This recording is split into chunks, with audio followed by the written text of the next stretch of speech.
예, 대구 가톨릭대학에 근무하고 있습니다. 전광수라고 합니다. 이 기획이 야심차게 돼가지고 부동산 문제로 뭐 많은 수의 발표자가 발표를 하시고, 그래서 참 보기에 좋은데 발표자한테는 굉장히 스트레스입니다.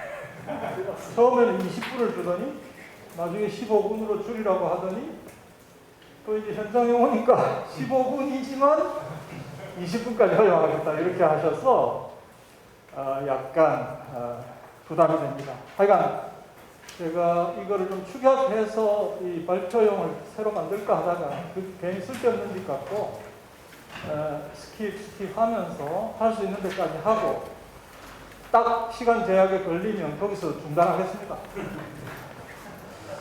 예, 시간이 없으니까 그럼 준비한 대로 발표를 진행하겠습니다. 우선 부동산이 불평등의 주요 원인이다 얘기를 하는데 몇 가지 증거를 좀 찾아봤습니다. 제가 제시하는 이 증거들은 사실은 최신 자료입니다. 그동안에 이런 증거들이 제시됐습니다만은 지금은 최신 자료, 최신 토지 소유 상황 이런 것들을 가지고 좀 정리한 그래프이자 표입니다. 우선 한국 땅값이 세계 최고 수준이다 이런 얘기들 하잖아요. 근데 그거는 통계로 증명이 되는 것 같습니다. 지금 첫 번째 그림은 GDP 대비 집값 배율인데요. 그래프에서 보시다시피 한국이 압도적인 1등입니다. 통계 수집이 가능한 OECD 국가의 15개국가 중에서 한국이 압도적 1등이고요. 대부분의 나라들은 2에서 3, 4입니다. 1 이하인 나라도 있습니다. 그런데 특히 문제는 2017년 이후에 GDP 대비 집값 비율이 급속히 올라가고 있습니다. 2020년에 5를 조금 초과했습니다. 굉장히 좀 위태로운 상황이라고 하는 것을 보여주고 있는데요. 여기 이 그래프에 대한 설명입니다. 기준으로 삼으려면 인구 밀도가 우리나라하고 비슷한 나라, 네덜란드하고 비교를 하면 이 배율이 한국이 네덜란드의 2.6배에 달합니다. 그래서 굉장히 높은 수준이다 하는 것을 알 수 있고요. 토마 피케티가 얘기하는 베타 값이 엄청 높다 하는 것도 기본적으로 이 GDP 대비 집값 비율이 높은 것에 기인한다. 이렇게 볼 수 있겠습니다. 자, 그렇다면 토지나 부동산에서 생기는 소득이 얼마나 될까? 이거는 몇 군데에서 추계를 했는데요. 다 나름대로 가정이 들어가 있고 어느 한쪽이 정확하다 이렇게 이야기하기는 어렵겠습니다. 다만 여기 보시다시피 2011년부터 토지 가치는 국민 대차 대조표에 나오는 거니까 상당히 공신력이 있다고 생각이 되고요. 거기에 기초해서 세 번째 칼럼이죠. 자본 이득을 계산했고요.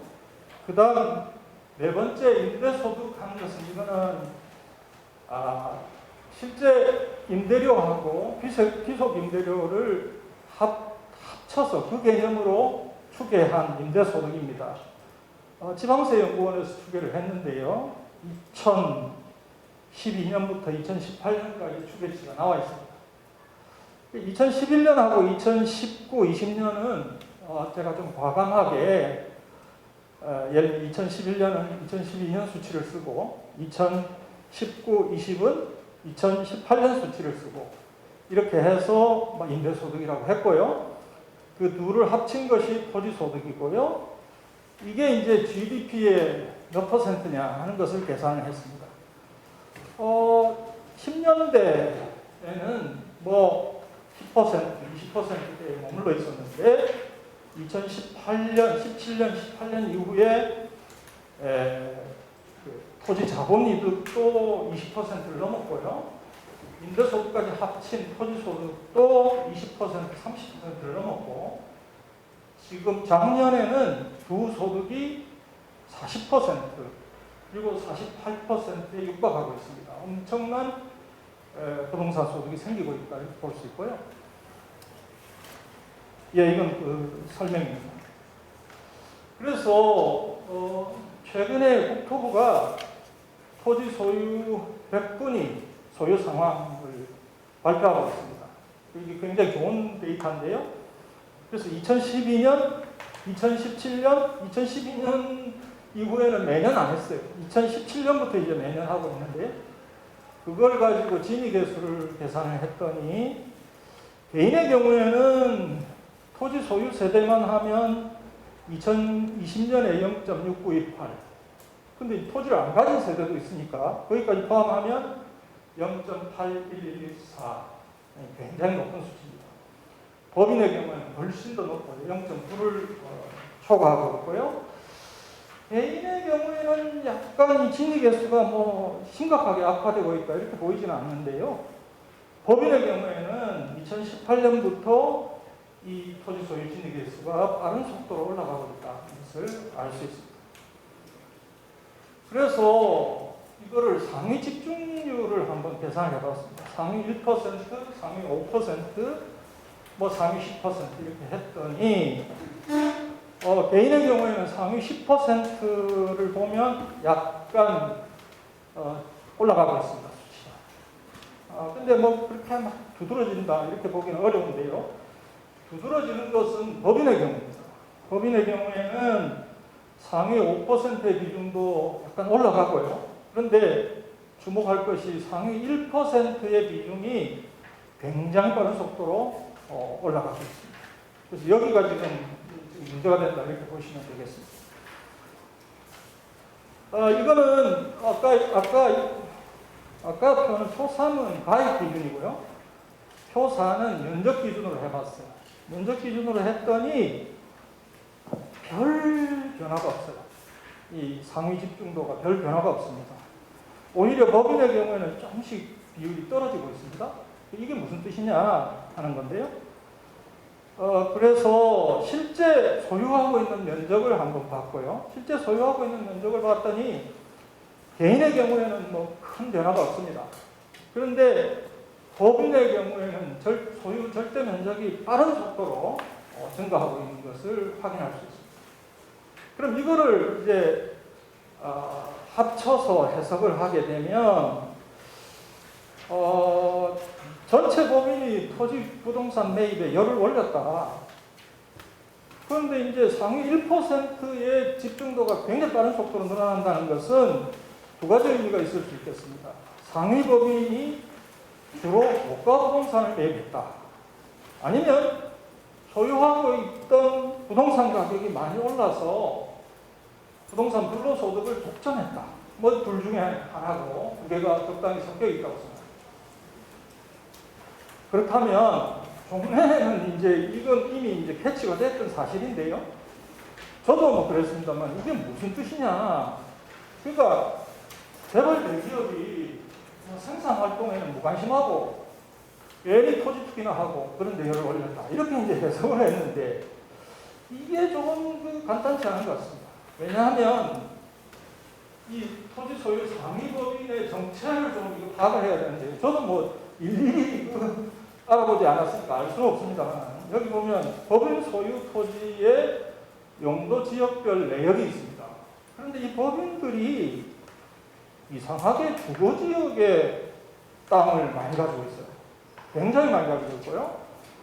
2017년부터 2020년 사이에 그 지역의 가액 증가율이 20%를 넘어서고 있습니다. 이게 굉장히 주목해야 될 사항이다라고 보고요. 이게 뭐냐 했을 때 2021년 얼마 전에 머니투데이에서 보도가 됐는데요. 이게 공시가격 3억 원 이하 주택을 매입한 상위 매입자의 매입주택 수입니다. 1등한 사람들을 보면 개인은 약 1년 9개월, 1년 10개월 사이에 772채를 매입했습니다. 법인 1등은 15,326채를 매입했습니다. 그래서 이건 뭐 이제 10채 이상 매입한 매입자 수를 이제 조사한 표고요.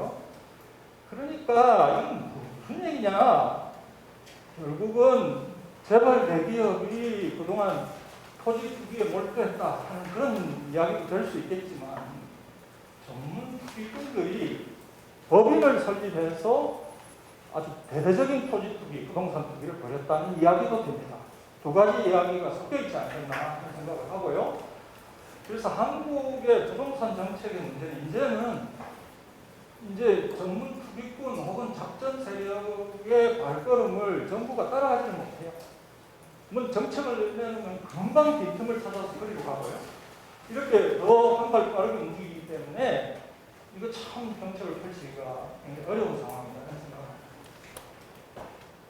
자, 이거는 이제 이렇게 토지 소유의 불평등이 심각해지고 있는데, 그것이 단순히 자산 불평등으로만 이야기하고 끝날 것인가? 이 결국은 소득 불평등에도 영향을 미치지 않는가 하는 건데요. 우리 뭐 국민 소득 개선해 보면 부동산 소득이 별로 영향이 없어요. 그거는 기본적으로 그 소득 개념이 좀 잘못됐다. 그래서 포괄 소득이라는 개념이 나왔잖아요. 소득을 소비 능력의 증가로 정의를 해야만 정확하게 분배 상태를 측정할 수 있다. 이런 이야기인데요. 그걸 기준으로 해서 전체 진위계수에 예를 들면 임금소득, 사업소득, 부동산소득, 기타 소득이 어느 정도 영향을 미치느냐를 봤더니 역시 이제 임금소득이 진위계수의 제일 큰 부분을 설명을 하고요. 두 번째가 부동산소득입니다. 최근에 뭐 한 몇 년 사이에 이 영향을 미치는 정도가 계속해서 증가했고요. 2019년에 약간 감소하고 있는 것을 볼 수 있습니다. 이건 뭐 설명이고요. 그래서 잘 아시다시피 아까 발표자께서 말씀했는데, 이제 이 부동산 불평등 문제가 단순히 뭐 주택 문제, 부동산 가격 문제 뭐 이런 게 아니라는 거예요. 국가의 장기 지속성을 위협하는 그런 아주 심각한 요인이 되고 있다 하는 것이고, 여기 지금 왼쪽에 제가 이렇게 나열해 놓은 것들이 다 지금 우리 사회에서 일어나고 있는 현상 아닙니까? 또 최근에 정치적으로 문제되고 됐던 LH 사태, 대장동 사건 다 이 관련이 있는 겁니다. 그게 집약해서 결국 청년들이 결혼을 기피하고, 결혼을 해도 아기를 낳지 않고, 이제 뭐 미래의 어느 시기가 되면 대한민국이 사라질 거다 이런 이야기까지 나오고 있습니다. 국가의 장기 지속성을 부동산이 위협하는 단계에 이르렀다 하는 것이고요. 근데 이제 불평등의 전체적인 양상을 말씀드렸는데, 이게 약간 특이점이 있습니다. 그러니까 부동산 불평등이 진행이 되면 우선 계층 간 양극화가 일어나겠죠. 가진 사람, 못 가진 사람. 뭐 그건 당연한 거고요. 근데 이게 세대 간 양극화를 유발하고 있고요. 최근에는 지역 간 양극화도 유발하고 있습니다.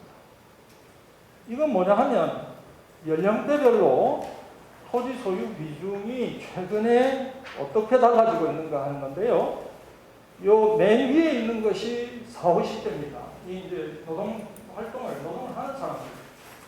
그 사람들의 비중이 두드러지게 줄어들고 있고요. 그 밑에는 60대, 70대입니다. 60, 70대의 비중이 상승하고 있습니다. 저 아래쪽에 보면 80대는 비중이 작은데요. 그래도 상승하고 있습니다. 그러니까 6, 7, 80대는 토지 소유 비중이 계속 올라가고 있고요. 그 이하 40, 50대, 20, 30대는 토지 소유 비중이 떨어지고 있습니다. 그러니까 우리 사회의 심각한 문제라고 하는 이 세대 간 갈등, 이게 여기에 이 부동산 양극화가 큰 영향을 미치고 있다 이렇게 볼 수 있고요. 그 다음, 이거는 전체 부동산은 아니고요. 주택의 경우에 국한해서 우리가 양도소득세를 계산할 때 양도 차익이라고 하는 게 있습니다. 그러니까 양도가액에서 매입가액을 빼고 필요경비를 빼주면 그게 양도 차익인데요. 그것이 지역 간에 굉장히 격차가 벌어지고 있다. 물론 여기에는 1세대 1주택자 면세의 양도 차익은 포함이 안 되고 또 주택만에 한정한 거니까 전체로 이렇게 전체 상황을 보여준다고 할 수는 없지만 굉장히 상징적이다. 그래서 2014년에 수도권이 66.2%를 차지했습니다. 부울경이 13.4%였습니다. 그런데 2019년이 되니까 수도권은 81.6%로 급증합니다. 부울경은 4.9%로 쪼그라듭니다. 그러니까 지역 간 양극화가 늘어지게 진행되고 있다 하는 거고요. 5분 내.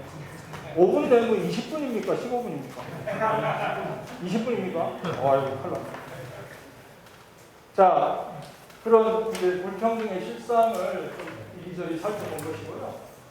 문재인 정부가 사실 부동산 정책에서 대단히 잘못했다고 저는 생각합니다. 하도 저는 문재인 정부에 대해서 오래전부터 비판을 해와가지고 여기서 다시 반복은 안 하겠습니다. 여러 선생님들께서 문재인 정부가 어떤 오류를 범했는지 한번 자료집을 통해서 확인을 하시면 좋겠습니다. 보유세 정책, 아까 2, 3년부터 보유세를 굉장히 강화했다 이러는데, 정말, 그렇게 얘기할 수 있습니까? 이거, 질풍 증세하고, 핀셋 증세하고, 토끼머리 하듯이 쫓아다니다가 다 멈춰놓은 정책이잖아요. 그리고 보유세 정책은 시장을 안정시키기 위해서 쓰는 그런 정책이 아니에요. 그러면 안 되는 거예요. 근데 그런 용도로 썼고요. 간신히 이제 2019년, 2020년에 와가지고 다주택자 위주로 종부세 세율을 상당히 올렸지만 이것도 핀셋 정책입니다. 그런데다가 특히 중요한 것은 이 별도 합산 토지, 이 빌딩 이런 거 말입니다. 또 종합 합산 토지도 이거를 전혀 터치를 안 했어요. 그래놓고 주택 문제가 전체 부동산 문제 전부인 것처럼 이렇게 의도는 안 그랬겠지만 호도하는 이런 양상을 보였습니다. 두 번째는 수도권의 주택 공급 확대 정책을 펼쳤는데요. 3기 신도시 뭡니까? LH 사태를 유발했잖아요. 근데다가 수도권에 있는 그런 유휴 부지를 몽땅 그걸 집을 지어가지고 공공 분양주택으로 공급하겠다 이래요. 국공유지 안 그래도 정말 적은 나라인데 이거 남아있는 국공유지 소멸시키겠다는 말이에요. 서울에서 지금 대대적인 개발 사업을 추진하는데 2, 4대 지역입니다. 지금 이제 서울의 저밀도 지역은 다 함부고 아파트 숲으로 뒤덮겠다는 얘기입니다. 무슨 이런 정책이 있습니다. 이거는 전형적인 개발주의고 특히나 지역 불균형을 심화시키는 아주 잘못된 정책이다. 그런데 우스꽝도 이 정책을 추진한 여기 와 계신 대단히 미안합니다만 그분 보고 헨리 조지 학파래요. 무슨 헨리 조지 학파가 이런 주장을 합니까? 언론이 대단히 잘못된 그런 보도를 하고 있다고 생각합니다. 이거는 집값 잡기 정책으로는 부적절하고요. 그냥 시장 만능주의자들이 그동안 주장해왔던 공급 확대론을 그대로 수용한 데 불과하다. 저는 공급 확대론이 허구적이다 하는 것은 여기 지금 역대 정부 수도권 아파트 공급 실적을 보면요. 문재인 정부가 1등이에요. 무슨 공급이 부족했다는 얘기입니까? 말도 안 되는 소리. 자, 향후 부동산 정책의 방향인데요. 역시 중요한 것은 부동산 불로소득을 차단하고 환수하는 정책입니다. 첫 번째로는 정책 철학을 확실히 수립해야 되고요. 저는 시장 친화적 경영을 주장합니다. 그리고 공급 확대론에 주술해서 벗어나야 합니다. 이번에 더불어민주당 경선 과정에서 이 김두관 후보가 급진적 지역균형 발전 정책 이런 걸 얘기했어요. 이게 정답입니다. 무슨 수도권에다가 집을 지어가지고 문제를 해결합니다. 수요를 분산시키는 게 정답입니다. 세 번째는 기본은 토지 보유세를 강화하는 것입니다. 저는 가장 원만하게 도입할 수 있는 방법은 모든 토지에다가 보유세를 부과해서 그 세수 순증분을 기본소득으로 분배하는 것이 정답이다 이렇게 보죠. 지금 뭐 이재명 후보의 브랜드 정책처럼 얘기되고 있습니다만은 카피라이트는 저하고 강남훈 교수한테 있습니다. 그러니까 저는 저 나름대로 이 정책을 자꾸 얘기하는 것이죠. 그 다음 양도소득세 다주택자 중과 이런 거 하면 안 됩니다. 주택수 기준으로 뭐 자꾸 뭐 그런 식으로 접근하는 거 부작용만 만들어내고요. 대신에 양도소득세를 정상화하면서 그래서 다주택자들이 매물을 내놓게 하고 다만 최고 구간을 신설해서 거기에 조금 최고세율을 높이자 60% 정도로 하면 근로소득 환수 기능도 살리는 게 아니냐 하는 거고요. 두 번째는 국지적 근로소득 대책이 필요합니다. 이거 아무리 보유세 올리고 양도세 정상화하고 해도 또 이거 지금 대장동 사태 같은 거 또 일어납니다. 그러니까 국지적 근로소득 대책, 제가 보기에는 개발 부담금의 환수 비율을 높이고요. 토지 초과 이득세, 그거를 예전처럼 유휴 토지에만 한다. 그런 식이 아니고 인근, 개발 인근 지역 일정 범위 안에는 일률적으로 보관한다. 이런 방식으로 국지적 근로소득 대책을 수립해야 합니다. 세 번째로는 무슨 부정비리 뭐 이런 식으로 해서 부당이득을 얻었을 때는 사후에 발견되더라도 철저하게 간수하는 이런 정책이 필요하다고 생각하고요. 그 다음 마지막으로는 그동안 우리 한국 국가는 민간의 사유지를 강제 수용해가지고 그거를 팔아먹거나 거기다 집을 지어서 집하고 땅하고 같이 팔아먹거나 그러니까 이게 국가가 땅 장사하고 집 장사하고 뭐 그걸 수십 년간 해왔어요. 그걸 잘하는 것처럼 그건 대단히 잘못된 것이다. 국가가 왜 공공분양주택을 공급합니까? 국가가 뭐 주택은 가치제니까 그럼 가치제라고 할 때 왜 분양주택을 공급을 해서 팔아먹냐 그걸 중단해야 되고요. 국가의 주택 공급 역량을 장기 공공임대주택과 또 토지는 안 파는 토지 임대부 주택에 집중해야 된다. 그렇게 생각합니다. 시간 돼 있죠? 뒤에 많이 남아있는데요. 그냥 읽어보십시오. 요지는 다 말씀드렸습니다. 예, 감사합니다. 예, 그러면은 이어서 두 번째로 공시가격은 왜 문제인가 라는 주제로 가운데 전준호 교수님께서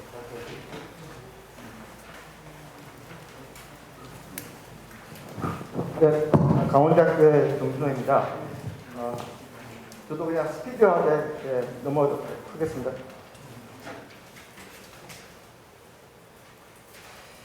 사실 제가 이 발표에서 하고 싶은 얘기는 공시제도 자체가 문제 있다는 걸 아실 거고요. 이것을 서울시의 실증 연구를 통해 가지고 공시가격 제도에서 얘기하는 좀 디테일한 부분, 그 평균의 함정에 대해서 한번 좀 얘기를 해볼까 합니다. 사실 이제 부동산 가격 공시제도에서 가격이라는 게 적정 가격인데요. 사실 이 적정 가격이라는 개념 자체가 상당히 일반인들이나 그런 분들에게는 이해가 쉽지 않은데 하여튼 적정 가격이고, 그 다음에 이 공시제도가 지금 63개 조세 및 행정 분야에 적용되고 있기 때문에 상당한 이제 막강한 이제 그 영향력을 발휘하고 있었고, 사실 이게 부동산 가격 안정화하고 그 다음에 가격 체계를 일원화시키기 위해서 이제 만든 제도입니다. 그래서 1989년에 지금 도입되어 있고, 이제까지 17차례나 부분 개정이나 전문 개정을 했기 때문에 사실 참 논란이 많은 제도이기도 합니다. 그러면 이제 여기서 얘기하는 공시가격에서 적정 가격이라는 것은 이제 통상적인 시장에서 정상적인 거래가 이루어지는 가격이라고 했는데, 그렇다고 했었을 때 요 여기서 적정 가격이 우리가 이제 일반인들이 아는 실거래가하고 동일은 아닙니다, 사실. 이게 이제 사실 이제 서로가 오해를 이제 불러일으킬 수가 있는 겁니다. 왜냐하면 어떤 주택 같은 경우에, 부동산 같은 경우에는 그 여러 가지 이제 상황들, 그냥 마모될 수도 있고, 입지 여건도 있을 거고, 어떤 또 가격이라는 게 원래 변동들이 있기 때문에 이런 것들을 이제 감안하게 되는 거죠.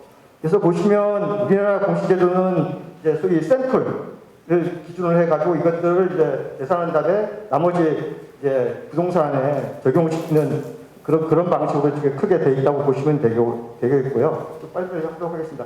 그래서 보시면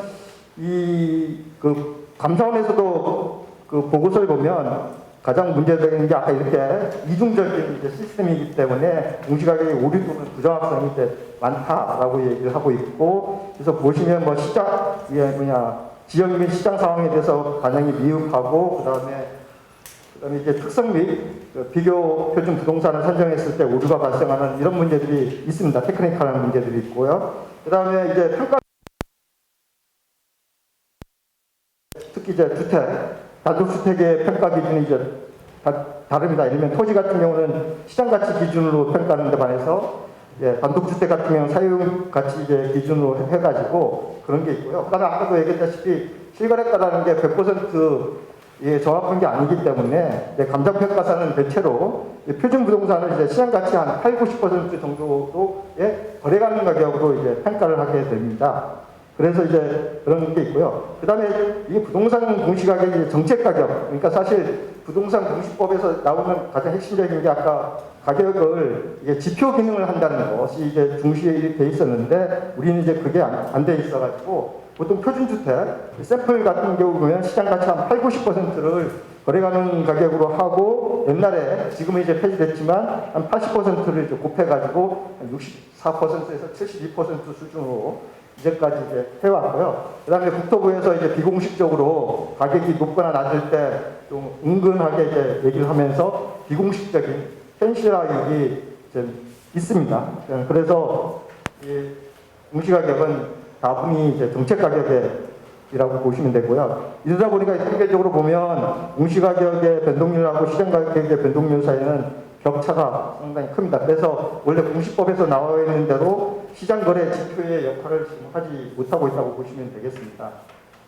그 다음에 우리나라가 이제 실거래가 제도를 이제 그냥 부동산 중개인들이 이제 그냥 기입하게 돼 있는데, 이게 제대로 관리가 안 돼 있습니다. 그래서 공간적으로 수도권이나 비수도권이나 아니면 오른 지역, 낮은 지역, 그다음에 연도별, 유형별, 가격대별로 이제 불균등하게 돼 있고요. 그러다 보니까 자료 품질의 신뢰도가 좀 감정평가서들 같은 경우에는 낮게 보는 게 있습니다. 사실 이것을 하기 위해서는 실거래가 정보에 대해서 계속해서 모니터링하는 시스템이 있어야 되는데, 우리는 그렇게 잘 돼 있지 않다는 게 이제 얘기를 할 수가 있겠고, 그 다음에 이런 가격을 평가한 다음에 외부 평가를 해야 되는데, 사실 외부 평가 제도가 사실 법적으로, 그러니까 토지하고 단독주택은 돼 있는데 공동주택은 돼 있지 않습니까? 공동주택 같은 경우는 한국부동산원이 평가하고 또 자기네에서 크로스 체크하는, 그러니까 선수와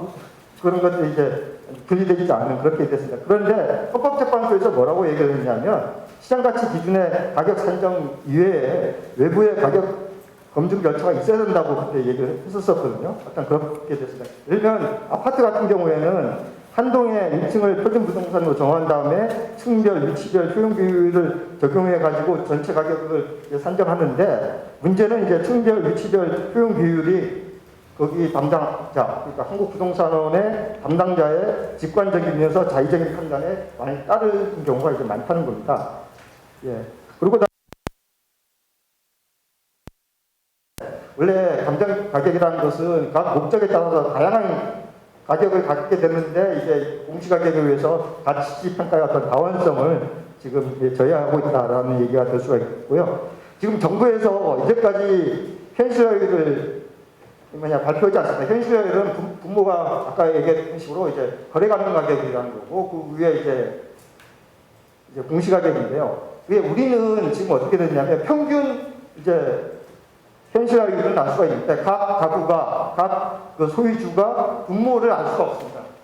정부가 절대 그걸 공개를 안 하는 거죠. 그러니까 우리는 단순하게 그냥 평균 얼마라고 되어 있는데, 지금 보시면 2018년, 19년, 20년 이제 정부 공식 통계인데요. 일단 이렇게 주거용하고 상업용하고 공업용하고 농경지가 임야가 전부 이제 일정한 정도 원래는 밸런스 있게 평가가 돼야 된다고 했지만 이게 상이하고요. 그 다음에 단독주택이나 공동주택도 가격대별로 이렇게 아주 편차가 좀 크다는 것을 이제 알 수가 있습니다.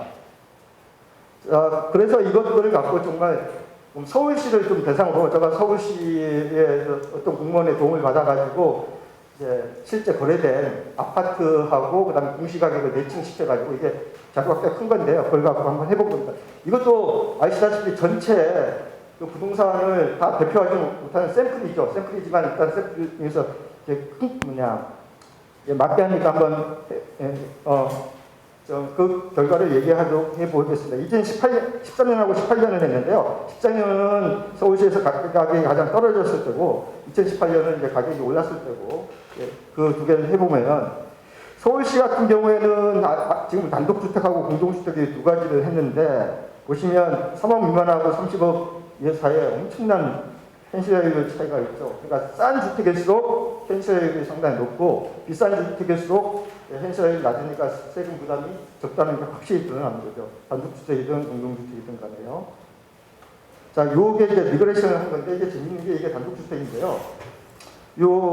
그 실수로 돼 있는 게 이제 평균입니다. 평균이고 그 위에와 위에인데 보시면 한 가격 이게 가로축은 가격분입니다. 가격분을 이제 비조건부 이제 분위기 모형을 한 건데 그러니까 소위 말해서 가격대별로 회귀를 한 다음에 이걸 이제 연결시킨 건데요. 지금 첫 번째 모형이 보시면 한 60에서 65분위에서까지는 소위 말해서 자기가 가격 대비해서 더 많은 세금을 내고 있고 그 밑에는 덜 내고 있다는 거고요. 그 다음에 95분위에서 그 부서는 갑자기 딱 올라가는데 이건 왜 그러냐면 이 비싼 그 단독주택 같은 경우에는 그러면 이건희나 아니면 뭐 그런 분들이 사는 거 같은 경우 워낙 대중적으로 회사가 많이 되기 때문에 그걸 상당히 신경 써서 이제 평가를 합니다. 사실 그러다 보니까 그 부분에서 딱 올라가는 지금 그렇게 보이는 건데요. 자, 이렇게 좀 돼 있고 그러니까 2013년하고 18년이 이렇게 됐는데 약간씩 모양이 다르잖아요. 이게 다르다는 소리는 뭐냐면 그 평가가 균일하게 돼 있지 않다는 거죠. 분위별로. 자, 이거는 단독주택인데요. 근데 거꾸로 이제 다시 이 공동주택 아파트인데 아파트는 아까 이 모양이 완전히 다릅니다. 이 말은 뭐냐면 사실 공시법에서는 부동산의 유형에 관계없이 일정하게 이 평가가 되는데 평가가 이렇게 균일하지 않다는 거죠. 그리고 분위별로도 그렇고 가격대별로도 그렇고. 그러니까 이게 사실 이게 어떻게 믿을 수 있냐. 그러니까 평균은 일정하게 유지시킵니다. 지금 이렇게 되어 있기 때문에 그렇게 되면 이런 상황에서 만약에 보유세를 인상시키면 특정 자산이 낮은 수준에 있는 사람들은 더 많이 부담할 수밖에 없고 가격대가 높은 사람들은 덜 부담하게 되면 더 역진성이 더 강화될 수가 있습니다. 사실 이런 식의 인프라가 개선이 안 되면 사실상 조세를 인상시킨다 하더라도 사실 그 임팩트는 상당히 불균형하게 나타날 수 있다는 것을 얘기할 수가 있습니다. 특히 2018년에 보면 더 이상하게 지금 계속 바뀌거든요, 사실. 이게 사실 이건 미국 같은 경우에는 이런 시기에 대해서 피드백을 통해 가지고 계속해서 검증을 통해 가지고 이런 것들을 안정화시켜 줘야 되는데 그렇게 안 되는 거죠. 원래 지금 이 회계식 곡선이 이렇게 스팽이 돼야 되는 거죠. 가격대별로 차이가 없고. 그리고 아니면 이 격차가 일정하게 유지가 돼야 되죠, 오차가. 단독주택이든 아니면 공동주택이든. 그런데 그게 정반대이라는 것은 그러니까 평가 주체에 따라서 어떻게 하고 있는지에 대해서 좀 의문을 가질 수밖에 없는 겁니다. 그리고 그다음에 지리적으로 봤을 때도 서울시 전체 시군구를 해봤을 때 일정한 규칙성이 없습니다. 그냥 지역별로도 그렇고 그 다음에 연도별로도 그렇고 그렇습니다. 이건 다 해본 건데요. 그렇습니다. 그래서 어떤 이런 얘기, 그 다음에 이제 시간도 없고 보니까 이제 결론적으로 얘기했었을 때 제가 하고 싶은 얘기는 시장 가치, 그러니까 가격은 시장 가치대로 제대로 평가를 하고, 그러니까 전문가들이 하고, 그 다음에 과세 가치라고 하는 것들은 정치적인 이유도 있고 여러 가지를 해가지고 분리하자는 얘기입니다, 사실. 그래서 사실 현실화율이라는 개념 자체가 없어져야 된다고 생각합니다, 사실. 없어지고, 거기다가 예를 거의 뭐 90%가 됐든 95%가 됐든 그게 왔었을 때 그게 이제 계속해서 시장과의 피드백을 통해 가지고 요청을 해서 거기다 곱하기 그 다음에 공정시장 가액을 정치권에서 이제 정해줘야 되는 것이죠, 사실. 그렇게 돼야 사실 큰 뭐가 없을 텐데 어떤 그 얘기를 지금 하고 싶은 얘기입니다. 사실 가격에는 두 가지 개념이 있습니다. 하나는 최고가 개념이 있고 거래가능 가격이 있는데요.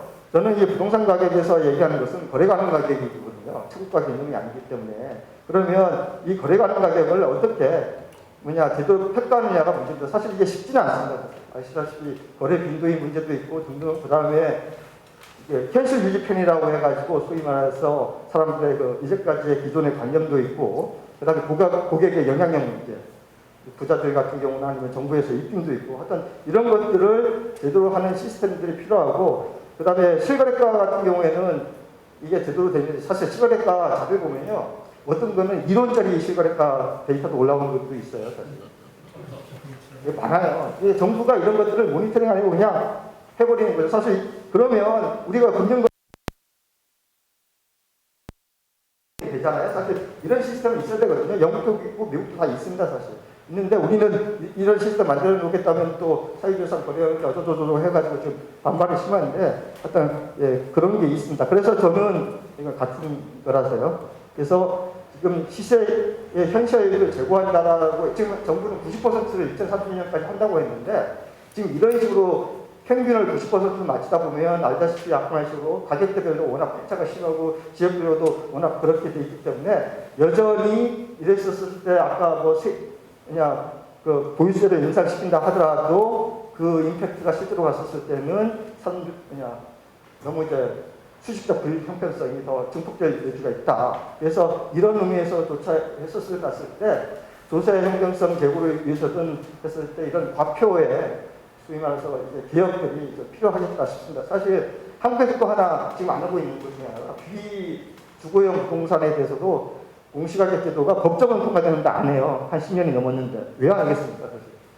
이게 세금 문제 때문에 그렇거든요 사실. 그러니까 지금 롯데에 123층짜리 빌딩이 지금 그게 세금이 얼마 안 되거든요. 왜냐하면 공시가격 제도가 지금 들어와 있지 않기 때문에 거의 원가 방식으로 지금 계산되어 있거든요 사실. 아마 내 생각에는 이 법은 통과되어 있습니다. 왜 안 해?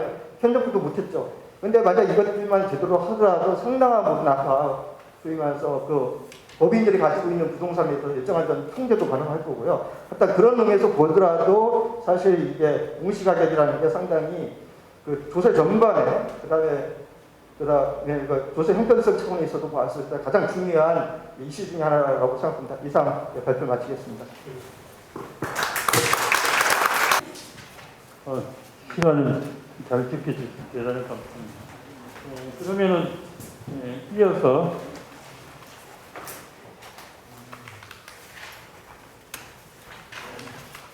부동산 보유 세제 개편과 개편의 쟁점과 기본 방향에 대해서 이순아 박사님께서 발표해 주십시오. 네, 시작하겠습니다. 시간이 짧으니까 최대한 생각하고 진행하겠습니다. 이 발표를 하면서 여러분이 연구를 꽤나 오랫동안 했는데 이건 정확하게 사실 2년 지나면서 오늘 발표에서의 마음가짐도 있고 지금 현재 제일 큰 고민은 사실 아까 이상한 느낌이 있어서 말씀해 주셨지만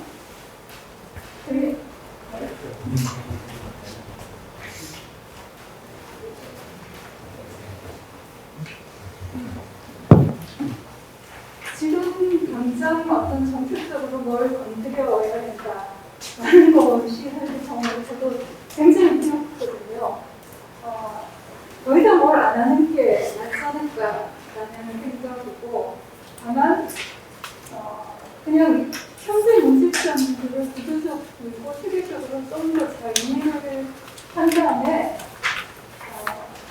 어떤 정책적인 환경이 좋게 조성되었을 때 우리가 어떤 방향으로 가는 것이 좋을 것인가라는 그런 의미들은 계속해서 민주에서 진행을 하고 있어야지만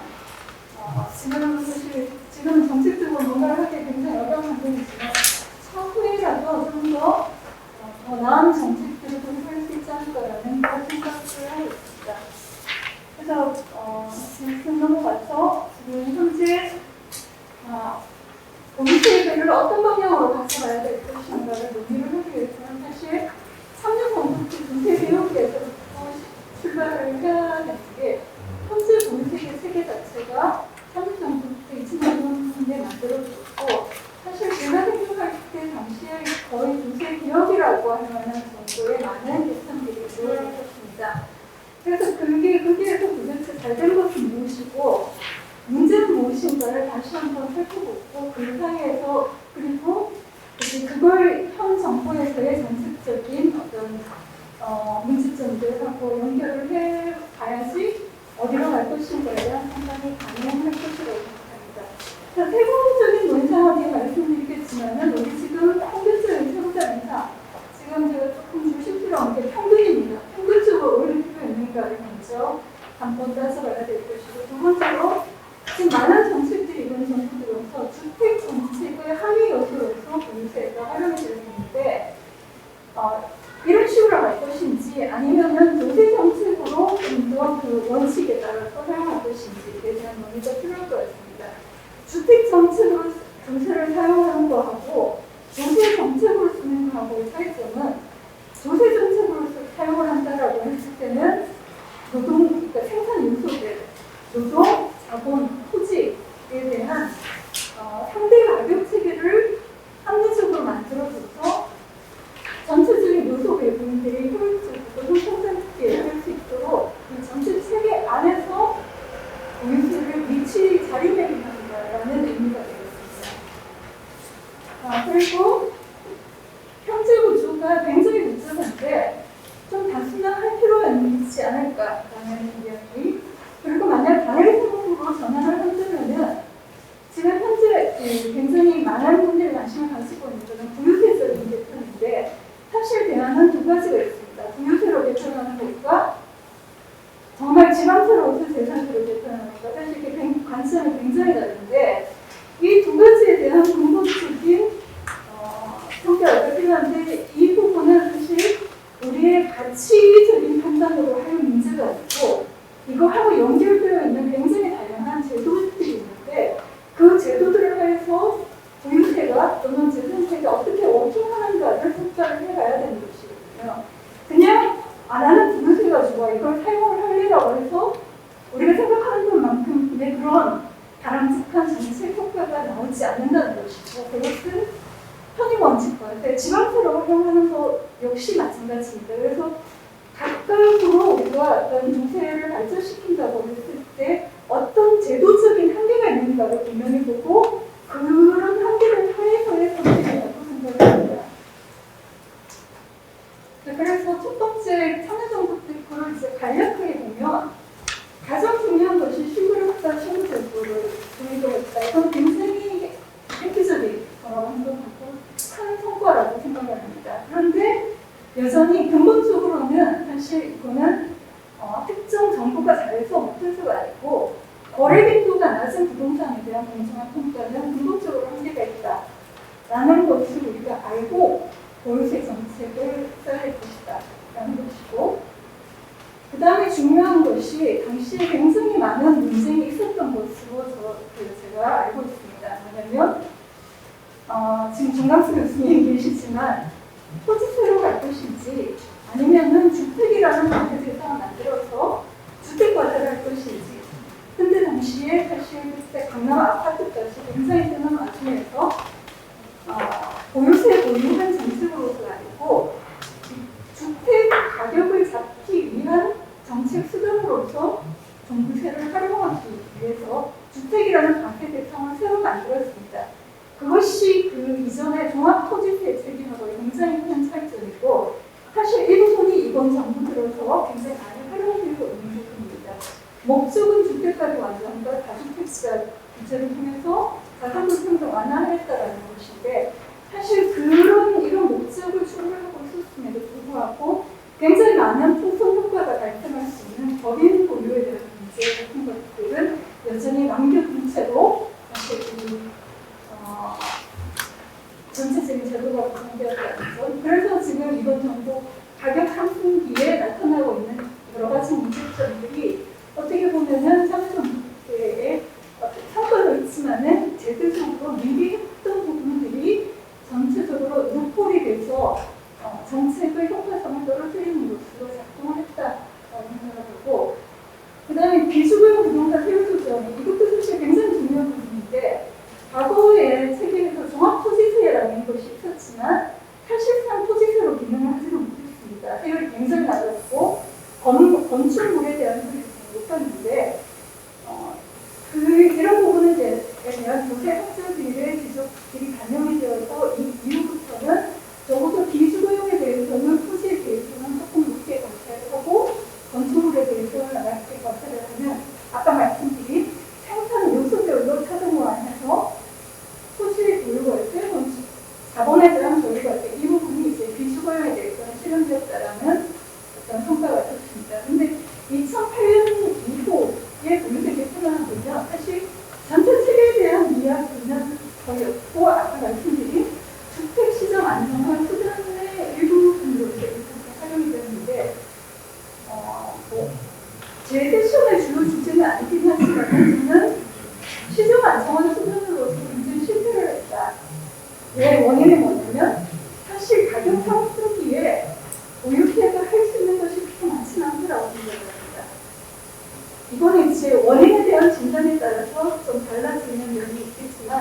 그래서 사실 그 가격 상승기에는 대출의 저금리, 초저금리 상황이었기 때문에 가격으로는 작동을 하지 않고 그 양적인 금융 규제를 신속하게 했었어야 됐고, 그리고 장기적으로는 주택 공급에 대한 부분들을 풀어줬어야 됐고, 이제 그 정강수 교수님 반대하셨지만 이거는 뭐 라운드 테이블이라도 해서 토론을 해야 될 부분인 것 같긴 한데, 그래서 보유세라는 것은 사실 경상조세이지 않습니까? 경상조세라는 거는 매년 발생하는 거고, 내가 아무것도 안 해도 발생을 하는 조세이기 때문에 사실 여기에 대한 조세 저항도는 굉장히 높기 때문에 어떤 가격이 상승하는 국면에 이 부분을 빨리 잡겠다라고 해가지고 급하게 할 수 있는 것은 아니지 않나라고 생각이 듭니다. 그렇지만은 뭔가 다주택자 규제를 통해서 이걸 잡겠다라는 어떤 정책 의지가 있었고, 그런 부분들이 뒤에 설명드리겠지만 여러 가지 부작용들을 만들었다고 생각을 합니다. 그래서 아까 말씀드린 첫 번째 쟁점 중에서 평균 세부담 인상은 필요한가라고 저한테 물으신다면 여지가 있다라고 생각을 합니다. 주요한 목적은 뭐냐면 결국 한 가지는 조세의 기본 기능인 재정 확충 기능으로서 필요하다. 두 번째로는 자, 이거는 고유한 기능인지는 모르겠지만은 부동산 가격 안정에 장기적으로 부여할 수 있다면 가격을 올릴 여지는 있지 않나에 대한 설명을 조금 드리겠습니다. 먼저 평균 세부담 인상 같은 경우는 저 5분밖에 안 했는데 네. 네. 그냥 세율이 낮아왔다. 조세 부담률을 쭉 높았는데 주로 우리가 재정 확충은 소득과세를 통해서 해왔고, 토지 가격의 상승에, 부동산 가격 상승에 상응하는 만큼의 자산과세 인상은 없었다라는 점. 두 번째로 그 국제 비교인데 다 해주셔가지고 뭐 사실 제가 더 덧붙일 필요는 없겠지만, 제가 드리고 싶은 말씀은 이거는 한 가지 논거의 하나이지 국제 기준에 준거해서 여기 그 세부담을 올리자라는 이야기를 저는 하고 싶지는 않습니다. 왜냐하면은 세율이 높은 국가들을 살펴보면 대부분 어떤 국가들인가 하면 분권형 체제를 가지고 있는 국가들입니다.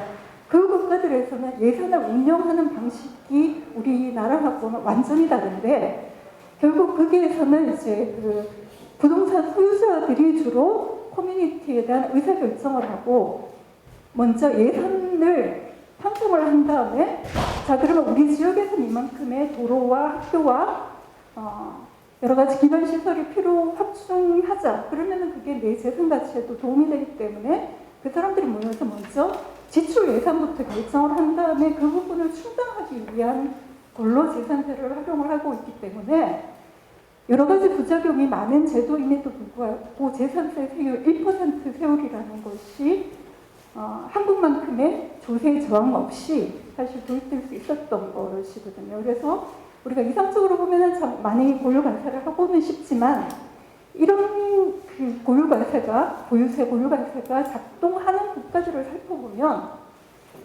그 문제점들을 상쇄할 수 있는 예산 제도하고 맞물려서 이 고유관세가 가능한 것이기 때문에 이거를 다른 제도하고 따로 떼어놓고 평가를 하는 것은 좀 한계가 있지 않나라고 생각합니다. 그리고 만약 여러 가지 부작용이 있더라도 그래도 부동산 가격의 안정화에 도움이 된다면 사실 저는 세율 인상에 동의를 할 것 같습니다. 근데 두 가지로 봐야 되는데, 부동산 그 가격이라는 거는 크게 두 가지를 봐야 될 것 같습니다. 하나는 금리를 봐야 되고 돈의 가격을 봐야 되고, 또 하나는 이거 자체가 하나의 경기 사이클을 가지는 것이다. 굉장히 장기적인 사이클에서 움직이는 거다라는 건데, 그러면은 사실 그 부동산이라는 것, 아니 보유세라는 것은 세후 수익률에 영향을 주기 때문에 여러 가지 장기적인 연구에 따르면 어느 정도 변동률과 가격을 낮추는 데 일부 도움이 되는 것은 사실입니다. 근데 그것은 장기적으로 개인들의 기대에 대한 기대 수익률에 주택에 대한 것 때문에 바뀌는 것이지 경기가 바뀌는 국면에서 이게 작동하는 것은 아니다. 그래서 이거를 어떤 경기가 바뀔 때 보유세를 쓰자라기보다도 굉장히 장기적으로 플랜을 만들어서 이게 자연스럽게 나의 세후 수익률로 받아들여지게 되면은 그게 도움이 된다라는 정도로 생각을 해야 될 것 같습니다. 그런데 그 최근 이번 정부 들어서 그 개편한 안을 보면 조세 제도 자체로는 굉장히 문제가 있다라고 생각을 하는 게 그 밑에 게 있어요. 이번 정부의 그 부동산 유형별 세율 체계인데 토지 세율보다도 다주택자에 대한 세율, 주택 보유자에 대한 세율이 월등하게 높습니다. 이것은 효율성 측면에서도 그리고 형평성 측면에서도 맞지 않는 거라고 생각을 저는 하고 있고, 그래서 이런 시스템은 사실 지속 가능성은 좀 낮지 않나라고 생각을 합니다. 이 부분은 아까 말씀드린 것처럼 이제 지난 정부 그 참여정부 때의 개혁이 어느 정도 높은 토지세율, 낮은 건축물 세율에는 도움이 됐지만 사실 이번에 이런 개편으로 인해서 주택에 포함된 주거용 건축물에 대한 세율도 굉장히 높아졌기 때문에 그 조세의 효율성이 좀 위배됐다라는 말씀을 드리고 싶고, 세 번째로는 현재의 그 다주택자 중과세는 그러면 부자 증세이기라도 하는지에 대해서 말씀을 드려보면 네. 지금 이 문제 같은 경우는 그 부동산 분위별 자산 포트폴리오를 한번 살펴보셔야 되는 게, 제가 재산대 행정 자료를 사용을 해가지고 상해 보유자에 대한 자산 포트폴리오를 살펴보면 상해 0.1%에서 상가를 보유한 비중이 72%입니다. 그리고 상위 0.1에서 1% 사이에서는 57%가 주택보다는 상가를 보유를 하고 있습니다. 그런데 아까 이 그래프에서 보여드린 것처럼 이번 정부에서는 이 정책을, 보유세 정책을 주택 정책으로 사용을 했기 때문에 사실 소유 집중도에 따른, 그러니까 최상위 부자들이 가지고 있는 자산 포트폴리오를 생각을 해보면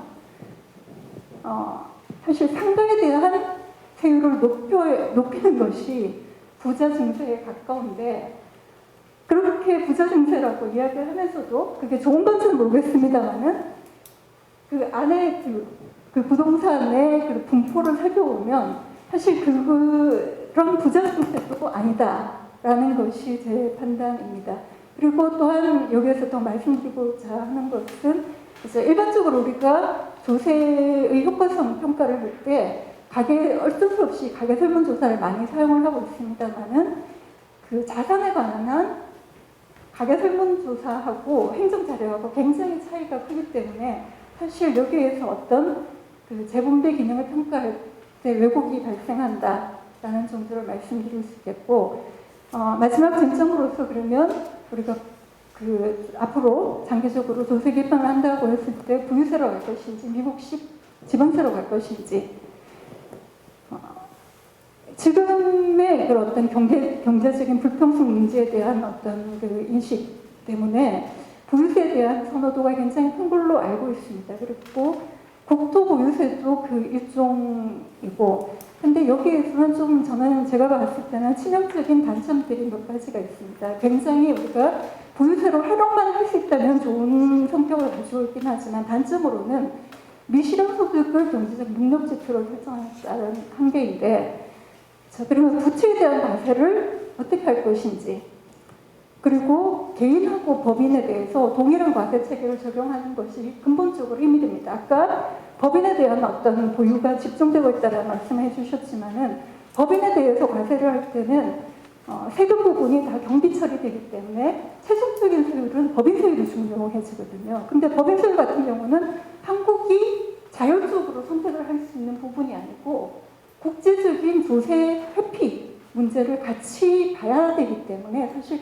이 문제 자체를 어떻게 극복을 할 수 있을 것인지가 제도적인 제약 요인이라고 생각을 하고, 또한 경제적 능력의 대표로서 그 부동산을 보겠다는 건데, 사실 말하는 슈퍼리치들은 금융자산에 훨씬 더 집중이 되어 있거든요. 그런 금융자산에 대한 보유는 어떻게 처리할 것이고 또한 기타 무형의 자산들, 특허권이라든지 지적재산권 이런 부분들에 대해서는 어떤 식으로 처리를 할 것인지와 같은 여러 가지 한계점들이 있는 것 같습니다. 그리고 아까 그 정준호 교수님 이야기처럼 부동산 유형별 가격 평가 체계의 공정성이 확보되지 않는다면은 이 또한 조세의 어떤 수능도를 낮추는 요인이 될 것 같습니다. 이런 한계들을 이제 말씀드리고 싶고, 두 번째 미국식 지방세. 아까 평균을 올리는 것에는 저는 동의를 한다고 말씀드렸지만 이제 이거는 지방세로 활용을 한다는 것은 이제 비례세율로 가자라는 이야기인데, 일단 장점은 비례세율로 가더라도 가격 안정화에는 비슷하게 도움이 된다라고 생각을 합니다. 다만 우리나라 지방재정 조정제도라는 것이 여기에 다 같이 엮여있기 때문에 만약 이렇게 재산세로 도입을 해가지고 효과를 보기 위해서는 이것만 따로 도입해가지고 좋은 제도가 되는 것이 아니고 현재 굉장히 다양한 교부세 제도라든지 이런 부분들을 같이 개혁을 해줘야지 우리가 미국식 재산세로 바뀐다라고 했을 때도 좋은 조세로서의 장점을 취할 수 있다라는 이야기를 드릴 수 있겠습니다. 그리고 뭐 전체적으로 다 말씀드린 것 같고 마지막으로 하나만 말씀드리자면은 이제 그러면 단기적으로 주택시장 조절은 도대체 조세로서는 어떻게 할래라고 저한테 물으시면 저는 보유세보다는 취득세로 접근을 하자 지방정부의 취득세에 대한 세율 권한을 줘서 로컬하게 발생하는 어떤 부동산 가격 폭등에 대해서는 좀 더 신속하고 국지적으로 대응할 수 있는 그런 체계를 만들면 어느 정도는 대응할 수 있지 않을까라고 생각을 하고 있습니다. 네, 여기까지 하겠습니다. 수고하셨습니다. 그러면 이어서 공공임대주택제도 개혁 방안에 대해서 박명재 교수, 권시영 교수님과 경기대 한상문 교수님께서 발표해 주십시오.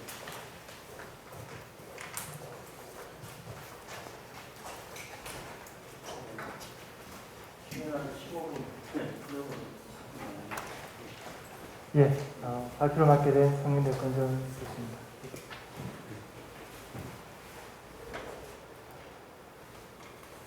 예, 바로 발표 시작하겠습니다. 이제 다른 분들하고 조금 다르게 조금 더 미시적으로 구체적으로 좀 어떤 하나의 방안에 초점을 둬서 이렇게 발표를 하도록 하겠습니다.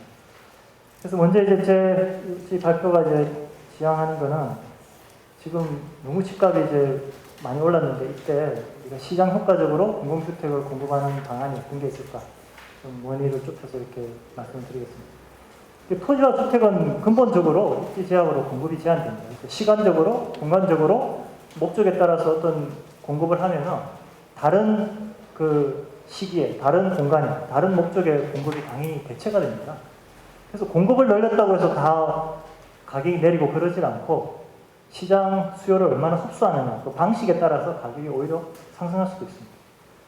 현재 이제 공공주택의 임대 또는 공공분양 이런 그 공급 방안들의 가장 큰 문제점의 하나가 이런 그 시장 수요 흡수 효과가 미흡해서 시장 공급은 늘어나는데 시장 안정화 효과가 떨어지기 때문에 오히려 일부 수혜자는 큰 이득이 이제 집중돼서 뭐 로또 분양 이런 말도 있지만 반면에 대다수의 비수혜자는 오히려 더 시장이 불안정해가지고 부담을 더 늘어나는 그런 문제가 있습니다. 그리고 이 토지주택이 민간으로 소유권 이전돼 버리고 또 장기 임대로 이렇게 묶여버리면 신속하게 또 계속적으로 이렇게 정책 자원으로 활용하는 것이 곤란합니다. 그래서 이제 이에 저희는 시장 효과적인 그런 공공주택 공급 방안으로 사회적으로 공정한, 즉 그 일부 제도 수혜자한테 혜택이 집중되는 것이 아니라 다수 무주택자의 주거 안정에 이제 도움이 되는, 그리고 경제적으로 효율적인 그 공공주택 공급한 게 시장 그 주택 가격을 안정화하는데 크게 바로 기여할 수 있는, 그리고 장기적으로 지속 가능한, 그러니까 이게 주택 가격이라는 사이클도 있고 여러 가지 요소들이 있기 때문에 임기응변적으로 이렇게 처방하는 것들은 굉장히 부작용만 크고 실제 효과가 별로 없다고 생각됩니다. 그래서 공공주택으로부터 발생하는 수익이나 임대료 같은 것들이 공급 추가에 체계적으로 재투자될 수 있는 그런 장기적으로 지속 가능한 그런 방안들이 필요하다 이렇게 생각이 되고요. 구체적인 그 대안으로 시장 가격 기준 그리고 단기 전세 보통 이제 장기 전세 말씀을 많이 하시는데 단기가 더 시장 효과적이라고 생각이 들고요. 그리고 분양이 아니라 임대 그리고 그 핵심 지역에 대규모로 이렇게 공급이 필요하다고 생각이 듭니다. 그래서 기대되는 효과로는 시장 가격 기준이기 때문에 수혜자, 비수혜자 간 불공정 시비가 이제 줄어들고 민간 전세하고 동일한 방식으로 작동하기 때문에 직접적인 경쟁 효과가 발생해서 전월세 가격 하락 유도해서 승인 주거 비용 전반적으로 안정 가능할 것 같고요. 단기 임대이기 때문에 그 핵심 입지 지역에 거주하는 데 있어서 세대 간 계층 간 교체가 원활히 이루어져서 노동 인구 이주 수요 대응에도 탄력적으로 대응할 수 있을 것 같습니다. 그리고 임대료 수입을 시장 가격 기준으로 이렇게 책정을 함에 따라서 공급 증가에 체계적으로 재투자가 가능합니다. 주택 가격이 계속 오르면 임대료도 따라서 올라서 공공임대주택을 계속 공급할 수가 있고 만약에 주택 수요가 대폭 하락한다면 그 주택을 철거하거나 또 용도 전환하는 것이 민간주택에 비해서 훨씬 수월합니다. 그리고 이제 전세금 미반환 위험, 깡통 전세 이런 위험도 없고 입주일자 이중일치, 그 세입자들이 굉장히 불편합니다. 이것이. 그리고 가당 중개수수료 이런 것들이 부담 절감이 가능합니다. 궁극적으로는 정부가 시장의 전월세 시장에서 경쟁자로 작동하기 때문에 그 전월세 목적으로 다주택이 다 대부분 전월세 투자를 하게 되지 않습니까? 거기에 이제 수익과 협상력을 낮추어서 그 주택 가격 안정화에 궁극적으로 기여할 수 있을 것이다 이렇게 기대됩니다. 그래서 이거를 조금 더 이제 체계적으로 분석적으로 이제 설명을 이어가기 위해서 간단한 모형을 구성했습니다. 그래서 모형에서 공공주택을 공급하는 방식을 복지형, 추천형, 시장형 세 가지 요소로 나누고 복지형은 하위 가격 수요를 우선적으로 흡수하는 공급 방식, 시장형은 상위 가격과 상관없이 무작위로 이제 수요를 흡수하는 방식. 현실에서 이제 유사한 제도로는 복지형은 공공임대, 특별분양 이런 것들이 되겠고, 시장형은 우리 이제 매매, 전월세, 추천형은 이제 보통 우리 분양제도 이쪽이 이제 제일 유사하다고 생각이 됩니다. 그래서 저소득층에 대한 그 복지 효과를 살펴보면 복지형이 당연히 우수합니다. 그렇지만 문제는 수혜자만 좋다는 겁니다. 수혜자만. 그리고 나머지 비수혜자는 어떻게 할 거냐는 거죠. 네. 그리고 시장형은 물론 이제 당연히 복지 효과는 낮죠. 대신에 시장 안정 효과가 뛰어납니다. 그래서 그 혜택을 골고루 나눠 가져갈 거냐, 아니면 일부에게만 줄 거냐, 그 차이라는 거죠. 복지는 공짜가 아닙니다. 그래서 그런 것들을 제가 조금 더 이제 모형 간단합니다만 토의 모델입니다만 간단하게 설명해 보도록 하겠습니다. 그래서 먼저 수요 곡선이 있습니다. 기존에 수요 곡선이 있는데 이 상황에서 X라는 그 비율만큼 공공주택이 공급이 된다. 그러면은 수요가 이제 먼저 복지형은 하위 수요가 먼저 충족이 되기 때문에 상위 수요가 남게 됩니다. 시장형의 경우에는 반대로 상위 수요자를 먼저 공급을 하기 때문에 하위 수요가 남아서 이렇게 모양이 이렇게 되고, 추천형 경우에는 이제 무작위로 일정 비율로 이렇게 다 수요 곡선이 변합니다. 보시면 딱 어떤 게 시장 효과적인지 바로 시각적으로 보이죠. 당연히 시장형이 수요가 제일 낮게 됩니다. 그래서 이제 완전 비탄력 공급 곡선 가정에서 한번 이제 분석을 해보면 균형 가격이 P0인데 복지형은 이제 이 공급 곡선이 공급 대체 효과가 발생하기 때문에 공급 곡선이 줄어듭니다. 그래서 그 대체되는 효과를 우리가 시그마라고 이렇게 표현을 했습니다. 물론 시그마는 이제 상황에 따라서 클 수도 있고 작을 수도 있습니다. 그래서 이제 이게 공급이 줄어들기 때문에 복지형인 경우에는 무조건 가격이 올라가게 됩니다.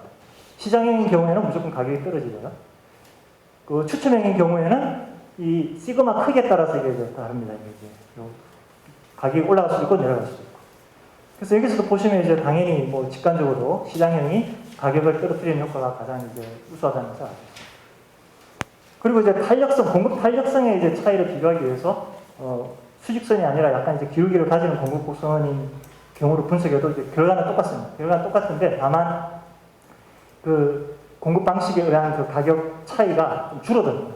이 말은 이 공급 방식, 그러니까 이제 정책 방식에 따라서 시장의 그 결과가 다른데 그 결과의 차이가 이 공급 탄력성에 의해서 시장에서 공급이 탄력적으로 반응함으로 인해서 그 정책 차이를 어느 정도는 이제 상쇄하는 그런 효과 때문에 정책 차이 효과가 줄어들게 된다는 것을 의미합니다. 그래서 궁극적으로 이제 이 모형 시사점은 가장 기본적으로 이제 그 최대 수요 가격, 시장이 생각하는 그 가격, 그리고 시장에서 최대로 요구하는 그 수요량, 이 두 개를 이제 줄여야 되겠죠. 그래서 가격을 예상되는 그 최고 가격을 줄이려면 결국 안정적이고 합리적으로, 그러니까 장기 자산, 특히 주택 같은 경우는 미래가 어떻게 될 건지를 보고 가격을 다 예상을 하는 것이기 때문에 결국 합리적 기대를 우리가 이제 생각을 해야 됩니다. 그래서 지속 가능한 일관된 정책이 필요하고, 단기 임기 처방식 그런 주택 정책은 효과도 없을 뿐만 아니라 부작용만 양산한다는 걸 우리가 경험을 하고 있습니다. 그다음에 최대 수요량을 줄이기 위해서는 당연히 이제 다주택자 그리고 특히 투자 목적 수요를 억제할 필요가 있는데, 이때 조심해야 될 부분은 이제 물론 실거주 수요자도 이제 억제되는 부작용을 이제 조심할 필요가 있겠습니다.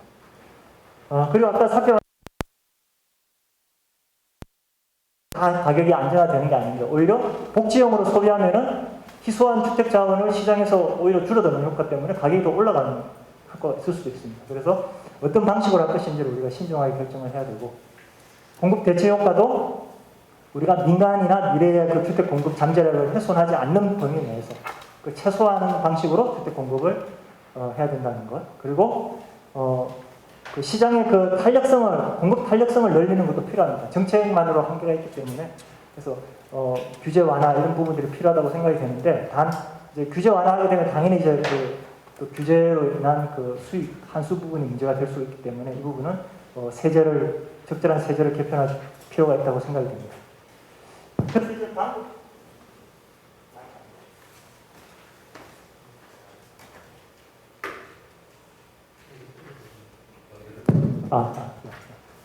그래서 이제 그 방금까지 살펴본 거는 이제 가격 효과를 살펴본 겁니다. 그런데 이제 가격만 그 시장 가격만 안정시키는 게 주택의 정책의 전부는 아니기 때문에 결국 이제 공정성, 지속 가능성 이것들을 우리가 어떻게 담보할 수 있느냐, 그 방안으로 이제 제가 제시하는 것들이 시장가 단기 공공임대 제도가 이제 필요하다. 여태까지는 이제 국가에서 이제 다 장기 공공임대만 했는데, 그리고 그것도 저소득층으로 저가로 공급했는데, 그렇게 해서는 시장 효과가 이제 안 나고 오히려 부작용이 더 크기 때문에 향후 이제 시장가 단기 공공임대를 대규모로 공급할 필요가 있다 이렇게 생각이 듭니다. 그래서 이제 먼저 공공주택을 공급하는 데 있어서 절대로 이제 분양이 아니라 임대가 돼야 된다. 지금 이제 막 분양한, 예전에도 그랬고 지금도 그렇고 분양하는 이유를 모르겠습니다. 아까도 이제 뭐 말씀하셨습니다만 정부가 땅 장사, 집 장사하는 건 정말 이해가 안 됩니다. 지금 특히 우리나라 같은 경우 그 공유지가 너무나 부족한 상황인데, 그래서 토지 비축을 위해서라도 반드시 임대 방식으로 돼야 되고, 분양은 민간에서 시장 원리로 최대한 규제를 최소화해서 시장 원리로 그 제일 필요로 한 사람이 제일 높은 가격으로 사기하면 됩니다. 다만 이제 다주택자나 뭐 투기 목적인 그런 것들만 제한을 하면 되겠죠. 여기 뭐 특별히 제가 할 말은 다 당연한 말들이라서 그냥 보시면 될 것 같습니다. 그 다음에 이제 또 핵심적인 사항이 저가 복지적으로 이렇게 공급하는 것이 아니라 시장 가격으로 이렇게 접근을 해야 됩니다. 공공주택의 대부분은 이제 사회복지 차원에서 저가로 공급되는 경우가 많습니다. 근데 이 경우 뭐가 문제가 되냐면 이제 혜택이 크죠. 그럼 당연히 이제 초과 수요가 엄청나게 몰립니다. 그러면 근데 주택 자원은 희소하니까 소수에게 줄 수밖에 없고, 특히 비시장적 방식으로 주다 보니까 수요 흡수 효과는 엄청 떨어지고, 그리고 소수 수요자는 이제 로또를 맞은 게 되지만 나머지 사람들은 시장이 불안정해져 가지고 그 부담을 고스란히 다 안게 되는 겁니다. 지금 상황이 딱 그렇다고 판단이 됩니다. 이제 반값 아파트 같은 그런 그 제도를 누가 그래서 이제 나머지 비수요자는 당연히 이제 상대적 박탈감, 그리고 주택 시장은 더욱 불안해지고 더 높아진 주거 비용을 부담하게 됩니다. 그래서 이제 그러면 이제 수요 흡수 효과가 제고를 위해서 고소득층 상위 가격 수요자한테 그 공공주택을 주면 어떻게 되느냐? 줄 때 이제 당연히 저가로 주면 더 말이 안 되겠죠. 그래서 당연히 이 수요 흡수 효과 그리고 공정성 딜레마를 해결하기 위해서는 시장 가격으로 줘야 된다. 그게 핵심이 되겠습니다. 그래서 최대한 시장 가격과 근접한 가격으로 해서 초과 수요 억제해야 되고, 혜택이나 공정성 시비를 최소화해야 됩니다. 그래서 이제 뭐 구체적인 방안으로는 뭐 해당 지역 일정 기간 무주택자 대상 경매 방식이 제일 효과적이지 않을까. 예. 뭐 전월세 전환 이런 것들도 생각할 수 있겠고. 예. 근데 다만 어쨌든 이제 그 제도를 복잡하게 만들면 안 됩니다. 지금 현재 그 공공임대주택 제도는 너무 종류도 많고 제도가 너무 복잡합니다. 제도가 복잡하다는 얘기는 반드시 그게 빠져나갈 구멍이 있고, 그 부정수거, 또 그리고 운영하는데 너무 어려움이 있고, 이용하는 사람들은 너무 불편하고, 왜 그렇게 제도를 만들었는지 모르겠습니다. 예. 그 다음에 이제 단기, 장기 이 부분도 이제 핵심 이슈가 되는데, 장기로 하면 좋죠. 장기로 하면은 임차인에게 이게 장기 거주 안정에 이제 그런 메리트가 있는데, 이게 이제 문제는 경제적으로 공짜가 아니라는 거죠. 그래서 무주택자에게 다 제공하면 좋겠지만, 그게 안 되죠. 그러니까 초과 수요 발생하고, 결국 비시장적으로 이제 또 하게 되고, 그렇게 되면 또 수요가 일부에게, 그 혜택이 일부에게 집중되고, 똑같은 문제가 발생합니다. 그래서 이 부분들을, 다만 이제 뭐 분양보다는 조금 낫겠죠. 분양보다는 나은 부분은 이제 공공토지가 비축된다는 장점은 조금 유지가 됩니다만은, 전체적으로 분양하고 비슷한 그런 부작용들이 있다. 그래서 단기 임대가 훨씬 더 시장 효과적이다. 그리고 수요자, 비수요자 간 불공정 문제도 훨씬 더 완화가 되고, 그리고 무엇보다도 지금 젊은 세대들이 지금 다들 이제 뭐 그 신혼부부들한테 뭐 특별 공급을 한다 뭐 이런 얘기들 하는데, 아니 뭐 신혼부부뿐만 아니라 다 젊은 세대들이 지금 신도시 이렇게 다 외곽에 지어놓으면 주택은 어떻게 할 겁니까? 그런 부분들이 굉장히 문제가 되는데, 그런 그 청장년 세대들 이동하는 그런 거주지 선택 자유도 더 부여할 수 있고, 더 자주 이동할 수 있게끔 좀 해줄 필요가 있다고 생각이 듭니다. 그리고 향후, 아까 이제 전격적인 그런 지방 균형 정책이 필요하다고 하는데 저도 공감합니다만은, 근데 그게 어쨌든 당장 실현되기 어렵고, 또 그게 또 성공한다는 보장도 없기 때문에, 일단 서울 인구 유입이 지속될 것들은 우리가 이제 대비를 해야 되겠다고 생각이 듭니다. 그래서 거기에 대비해서라도 이런 단기 방식의 공공임대주택들이 반드시 필요하다 이렇게 생각이 듭니다. 그리고 이제 그러면 이거를 꼭 정부가 해야 되냐? 결국 이게 전세 시장에 이제 들어가는 거 아니냐, 정부가. 그냥 민간이 하게 하면 안 되냐? 정부가 왜 하냐? 그 정부하고 이제 민간이 하는 게 다르다는 거죠. 근본적으로 다를 뿐만 아니라, 일단 어쨌든 지금 민간의 그 전세가 부족합니다. 일단. 그래서 이제 전세 시장을 활성화시켜야 되는데, 다 뭐 내 집 마련해주면 좋겠지만, 현실적으로 그건 어렵죠. 그럼 누군가는 이제 내 집 마련할 기간 동안 전세를 살아야 돼요. 월세를 살아야 돼요. 그럴 때 그걸 이제 누가 공급을 해줄 것인가? 다주택자, 민간 임대주택자를 만들어서 전세 공급을 할 것인가? 그거보다는 정부가 지금 들어가서 하는 게 훨씬 더 낫다는 거죠. 그래서 여러 가지 비용을 줄 수 있고, 그리고 여러 가지 시설 모듈을 통해서 관리 효율도 얼마든지 큰 문제가 없다고 생각이 됩니다. 그리고 뭐 주택 탐색이나 중개 수수료도 훨씬 더 통일적으로 해서 절감 가능하다고 생각이 들고요. 그리고 이제 민간 임대주택 등록제 얘기가 나왔는데, 이제 이런 개인이 전세를 놓고 함에 따라서 여러 가지 신용위험이나 여러 가지 어떤 또 개인의 특성에 따라서 불편들이 있을 수 있는데, 이런 것들을 민간 임대주택 등록 사업자를 통해 가지고 책임성을 강화해서 많이 해소할 수 있습니다. 그렇지만 그럼에도 불구하고 민간 임대의 기본 작동 방식은 수익성입니다. 그래서 민간 임대는 결국은 민간 임대주택을 또 확보하기 위해서 시장에 나가서 주택을 또 매입을 해야 되기 때문에 가격을 상승하는 부작용을 또 유발을 하고, 그리고 얻어들인 수익이 다시 공급 확대로 이렇게 재투자된다는 보장이 없습니다. 수익성이 담보되지 않는 한. 그게 반해서 시장형 공공임대는 수익이 목적이 아니기 때문에 수익을 우리가 정책 자원으로 활용해서 체계적으로 추가 공급에 재투자할 수가 있습니다. 그래서 이제 궁극적으로는 민간이 전세나 월세를 공급하는 것이 아니라, 민간은 그냥 거래를 하게 하고 자기 자가주택을 거래하도록 하고, 다주택을 억제를 해서 공공이 임대주택을 담당하는 것이 맞는데, 당장은 그게 어렵기 때문에 최대한 건전한 방식으로 임대가 활성화되도록 단기적으로 중간 단계로 당근과 재직 정책이 필요하다고 생각이 들고요. 그래서 다주택자 누진세, 보유세 이런 것들 많이 얘기를 하셨고요. 특히 제가 강조할 부분은 빈집세, 간주소득세 이런 부분들이 필요하다고 생각이 듭니다. 투자 목적으로 주택을 이렇게 사고 하다 보니까 빈집으로 두든지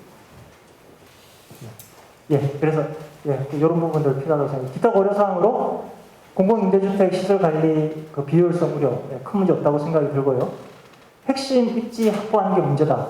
중요한 건 이제 땅입니다. 땅. 그래서 1차적으로는 이제 단기 확보 가능한 공유지. 2차적으로는 재건축 지금 그 민간에서 재건축 조합하는 사업하는데 여러 가지 문제들이 많이 있습니다. 이때 정부가 주도적으로 많은 그 참여를 해서 지분을 확보하는 방법, 그리고 뭐 극단적으로 이제 그린벨트 해제, 그리고 이제 만약에 장래에 만약에 이제 주택이 필요성이 줄어드는 경우에는 역순으로 철거해서 용도를 다시 전환하는 그런 방법을 생각해 볼 수 있겠습니다. 그 다음에 이제 재원 조달을 어떻게 할 것이냐.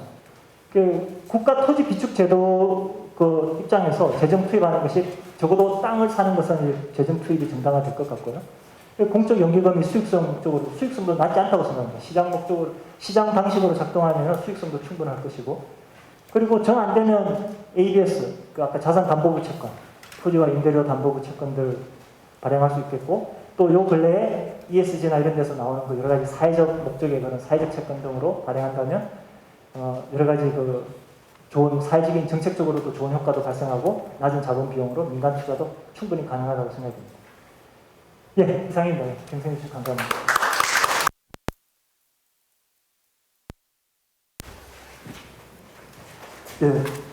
그러면 이어서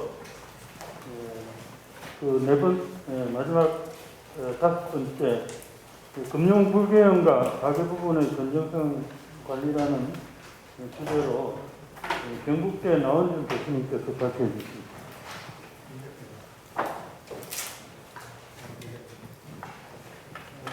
안녕하십니까. 저는 오늘 부동산에 대해서 잘 아는 바가 없어서 근데 이제 제가 전화를 처음 받았을 때 이제 가계대출 문제, 거시건전성 차원에서 좀 이슈를 좀 살펴보자는 말씀을 하셔서 부동산은 제가 뭐 잘 모르는 분야이기 때문에 좀 주저하는 마음이 컸습니다만은 공부하는 마음으로 이제 준비를 좀 했습니다. 그래서 사실은 뭐 모두가 앞에서 이제 여러 분들께서 지적을 많이 해주셨습니다만 문재인 정부 들어서 대단히 많은 부동산 정책들이 있었고 그 중에서도 특히 금융규제와 관련된 내용들은 뭐 대단히 많이 이제 이루어졌고 당장 이제 제가 월요일까지 발제 자료를 달라고 하셔가지고 보내드렸는데. 그러고 나서 이제 엊그저께 이제 11.6 대책이 또 나오는 바람에 그래서 내용들 11.6 대책 내용이 제가 볼 때는 좀 중요한 내용들이어서 따로 별지로 글을 쓴 거를 이제 배포를 해드렸거든요. 그래서 사실은 이제 이 가계부채 문제가 중요하다는 것은 이제 뭐 전 국민이 다 인지하는 사실입니다만은 제가 이제 이 글 준비하는 과정에서 여러 가지 생각들을 했는데. 우리가 부동산 문제에 대해서 이제 접근을 하는 그런 거잖아요. 그렇다고 할 때 이 대출 규제와 같은 금융 정책들은 대체 우리가 어떤 성격을 갖는 것으로 봐야 되느냐라고 할 때 이제 기본적인 생각은 이거는 이제 사후적인 말하자면 버블 리스크를 이렇게 관리하기 위한 미세적인 조정 수단인 거지. 이 금융 대책을 가지고 부동산 문제를 해결하겠다 뭐 이렇게 접근할 수 있는 문제는 전혀 아닌 것 같고. 사실은 이제 관련해가지고 제가 가지고 있는 생각은, 토지공개념이라든가 아니면 이제 지대개혁, 근로소득 환수, 뭐 이런 식의 이슈들을 가지고 우리가 부동산 문제를 기본적으로 봐야 되는 거고, 금융규제와 관련된 부분은 문제에 있어서 핵심은 좀 아닌 것 같다. 그래서 제가 오늘 발제할 내용도 이제 그런 한계가 있다는 부분들을 이제 먼저 미리 말씀을 이제 드리고자 하고요. 그래서 이제 최근에 한국 경제의 거시적인 작은 흐름부터 잠깐 살펴보도록 하겠습니다. 그래서 이제 먼저 요걸 이제 BIS 자료를 가지고 국가별로 이제 각 부문별 부채 비율의 변화 같은 거를 비교를 해보면은 여기 이제 보시는 이제 표로 간단하게 정리해서 살펴볼 수가 있습니다. 이 표를 가지고 보면 한국은 어떠냐 하면은 BIS 통계가 나오고 할 때 거기 선진국 그룹이랑 이제 이머징 그룹, 이제 개발도상국 이렇게 구분이 되어 있는데 한국은 이제 물론 뭐 선진국 보이겠습니다만 위기에 대처하는 방식 자체는 사실은 개발도상국에 더 가까웠던 것으로 보이는 것이요. 정부 부채 증가에 비해서 이제 선진국에서는 민간 부채 증가가 평균적으로 더 많이, 그러니까 정부 부채가 주로 많이 적고 가계 부채는 이제 가급적 증가 폭이 크지 않았던 반면에 이제 개발도상국은 정부 부채보다 민간 부채 증가 폭이 더 컸습니다. 한국은 어떠냐면 그 중에서도 대단히 컸고 가계 부채 증가 폭도 상당히 컸던 것으로 이렇게 나타나는 것 같습니다. 우리나라에서 이제 가계부채 비율 최근에 이슈가 되고 있습니다만은 지금 2003년, 2004년에 조정 국면도 있었고요. 그리고 이제 2014년에 이제 80%를 초과를 했는데 이게 사실은 우리가 관습적으로는 이거 넘지 말아야 할 선으로 여겼던 그런 것이었습니다. 그리고 최근에 사실은 이제 가계부채 증가율 자체는 문재인 정부 들어서 한동안 계속 떨어졌어요. 2017년, 2018년, 2019년까지 쭉 떨어지다가 올해가 아니고 작년에 2020년 들어서 가계부채 증가율이 이제 반전을 하면서 다시 이슈가 되고 있는 것 같습니다. 그래서 2020년에 들어서 100%를 이제 넘어섰고 현재 BIS 기준으로는 한국보다 가계부채 비율이 높은 나라들은 이런 나라들 몇 개 되지 않습니다. 특히 이제 한국은 개인 사업자 대출들이 이게 자영업자 대출이 가계 대출에 안 잡히는 게 있어가지고 사실은 민간 부채로 해서 살펴보는 게 더 중요한 측면도 있는 것 같은데요. 요거는 이제 관습적으로 200% 기준에 대해서 사람들이 조금 이야기하는 게 있는 것 같습니다. 200%를 넘으면 넘은 상태로 오래 못 간다, 금방 금융위기 온다, 뭐 이런 이제 약간 생각들이 관습적으로 존재를 하고 있어서 보면은 이제 조금 이렇게 그 경계감이 느껴지는 이제 그런 숫자를 현재 기록을 하고 있습니다. 문제는 이제 이런 저로 그런 주장들을 했습니다만은 사실은 이제 민간 부채 급증이 이제 정부 재정 지출 부족 때문이다 이렇게 이야기하는 시각들이 있었던 것 같아요. 그러니까 대체로 보면은 우리가 예전에 일본에서 겪었던 일인데 일본에서 그 버블이 이제 터지면서 민간 부문에서 말하자면은 이제 중에 부채 최소화 같은 것들을 했고 그러면서 경제가 파국으로 갈 수 있었음에도 불구하고 이제 일본 정부가 정부 지출을 엄청나게 늘리면서 경제에 올 수 있는 충격을 최소화했다 뭐 이런 해석들이 리차드 쿠 같은 사람들이 했었고 그래서 그런 맥락 하에서 재정 지출이 부족했기 때문에 민간 부채가 는 게 아니냐라고 볼 수도 있겠습니다만 실제로 이제 부문별 자금 수준을 추정을 해보면 민간 부문은 자금 잉여 상태에 있는 것으로 이제 보이고요. 따라서 결국은 민간 부문의 자금 수지 자체는 이제 과잉 저축이 있는 거죠. 과잉 저축이 있고 사실은 그게 그 주택 시장으로 몰려가면서 기성주택의 가격을 올리고 그러면서 기성주택 매입과 관련된 가계부채를 늘린 게 아니냐 이런 생각이 듭니다. 그런 부분들을 이제 우리가 그 명확하게 이렇게 파악을 할 수가 있겠는가 이런 부분이 많은 궁금증이 들어서요. 주택시장 거래 구조를 우리가 어떻게 분석할 수 없을까 그런 생각을 저는 이제 했습니다. 그래서 이제 실제로 한국에서 일어나고 있는 변화를 이제 보면 혹시 빚으로 쌓아올린 집값 이런 표현이 가능할지 모르겠습니다만은 저 같은 이제 포스트케인지안들이 보는 중요한 지표 중에 하나가 민간 부채 증가의 어떤 그 속도가 집값 상승률하고 이제 관련이 있다고 보거든요. 그래서 지금 실제로 그런 부분들이 나타나는 것 같고 그게 이제 미국이나 일본에 대해서 이런 그림들이 보면은 실제로 상당히 잘 포팅이 되는 측면이 있어가지고 이런 걸 보면은 한국도 역시 그 가계부채 증가가 주택가격 상승률하고 밀접한 관련이 있는 것으로 보인다. 다만 이제 그나마 다행인 것은 이제 거시적으로 볼 때 그 뭐 비즈니스 사이클하고 크레딧 사이클 사이에 어떤 그 말하자면 괴리가 2020년 같은 경우에 그 전에 2019년도 마찬가지입니다. 괴리가 컸는데 그런 부분들은 올해 이제 경제가 이제 조금 살아나면서 괴리가 줄어들고 있는 모습으로 보이고 주택시장 특성에 대해서 좀 알아봐야 되겠다 싶은데 사실 제가 부동산에 대해서 따로 연구를 하고 한 적이 없기 때문에 일단 가장 기본적인 스터디를 조금 해야 했습니다. 그래가지고 국토교통부 주택거래량이랑 부동산원에서 나온 매매가격수 자료를 가지고 상관분석을 일단 했는데 뭐 이렇게 우리가 상관분석을 이제 뭐 서울이랑 경기도 그다음에 뭐 대구 포함한 지방 이렇게 나눠서 해봤는데 뭐 예상했던 대로 사실은 이제 주택가격 상승이 주로 이제 그 수요측 요인에 의해서 좌우되어 오지 않았는가 뭐 이런 해석들이 가능한 것으로 보여서 문재인 정부에서 기본적으로 수요 억제에 기울어온 정책 방향이 뭐 영 틀렸다 이렇게 보기는 조금 어렵다는 생각이 들었습니다. 다만 이제 서울 같은 경우에는 좀 독특한 차이가 있었습니다. 그래서 보시면은 여기 요 밑에가 이제 그 유의성 검정을 한 건데요. 보시면은 다른 건 다 별이 3개씩 붙어 있어서 상당한 유의성을 보이는데 이게 두 번째 줄이 서울입니다. 서울은 이제 상관관계 유의성이 없어요. 실제로 이제 거래량과 퀀티티하고 프라이스 사이 상관이 없다는 것은 이제 뭘 의미하는 거냐. 그런 이제 중요한 이제 그 문제에 봉착을 하게 되는데 특히 문재인 정부 들어오게 되면 그게 더 심해집니다.